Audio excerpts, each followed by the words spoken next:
ಶಿವಾನಂದನಗರ over head tank ಸ್ವಚ್ಛತೆಯ ಮರೀಚಿಕೆ, ಜನರ ಆಕ್ರೋಶ.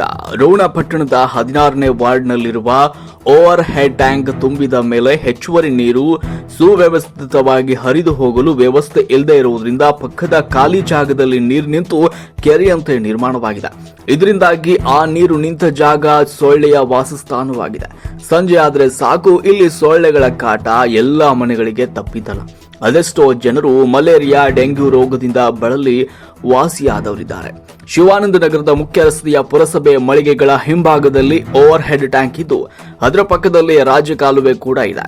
ಟ್ಯಾಂಕ್ ತುಂಬಿದ ಮೇಲೆ ಹೆಚ್ಚುವರಿ ನೀರು ರಾಜಕಾಲುವೆಗೆ ಹರಿದು ಹೋಗುವಂತೆ ವ್ಯವಸ್ಥೆ ಮಾಡಿ ಅಂತ ಸದಸ್ಯ ಸಂತೋಷ್ ಕಡಿವಾಲ್ ಅವರು ಪುರಸಭೆ ಮುಖ್ಯಾಧಿಕಾರಿಗೆ ಹಲವು ಬಾರಿ ಹೇಳಿದ್ದು, ಇದುವರೆಗೂ ಮುಖ್ಯಾಧಿಕಾರಿಗಳು ಯಾವುದೇ ಕ್ರಮಕ್ಕೆ ಮುಂದಾಗ್ತಾ ಇಲ್ಲ. ತುಂಬಿದ ಮೇಲೆ ನೀರು ಪಕ್ಕದ ಖಾಲಿ ಜಾಗದಲ್ಲಿ ಶೇಖರಣೆಯಾಗಿ ಕೆರೆಯಂತಾಗ್ತಾ ಇದೆ. ಇದರಲ್ಲಿ ದನ ಕರುಗಳು ಸೇರಿದಂತೆ ಹಂದಿಗಳ ಹಾವಳಿ ಹೆಚ್ಚಾಗಿದ್ದು, ನೀರು ಕಲುಷಿತಗೊಂಡು ಸೊಳ್ಳೆಗಳು ಉತ್ಪತ್ತಿಯಾಗ್ತಾ ಇವೆ. ಅಕ್ಕಪಕ್ಕದ ಶಿವಾನಂದನಗರ ಮತ್ತು ಕೆಇಬಿ ಕಾಲೋನಿಗಳ ಮನೆಗಳಿದ್ದು, ಸೊಳ್ಳೆಗಳ ಕಾಟಕ್ಕೆ ವಿಪರೀತವಾಗಿ ಬೇಸತ್ತಿದ್ದಾರೆ.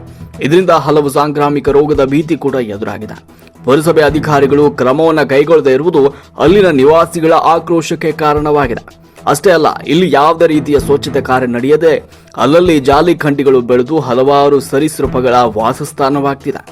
ಓವರ್ ಹೆಡ್ ಟ್ಯಾಂಕ್ ಪಕ್ಕದಲ್ಲಿ ರಾಜಕಾಲುವೆ ಇದ್ರೂ ಹೆಚ್ಚುವರಿ ನೀರು ರಾಜಕಾಲುವೆಗೆ ಹರಿಯಲು ವ್ಯವಸ್ಥೆ ಮಾಡಿ ಅಂತ ಹಲವು ಬಾರಿ ಮುಖ್ಯಾಧಿಕಾರಿಗಳ ಗಮನಕ್ಕೆ ತಂದರೂ ಕೂಡ ಯಾವುದೇ ಕ್ರಮವನ್ನು ಕೈಗೊಂಡಿಲ್ಲ ಅಂತ ಪುರಸಭೆ 16ನೇ ವಾರ್ಡ್ ಸದಸ್ಯ ಸಂತೋಷ್ ಕಡಿವಾಲ್ ಅವರು ತಿಳಿಸಿದ್ದಾರೆ.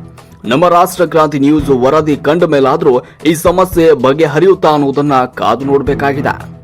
ವರದಿ media head S V. Sankanagoudar, Ron.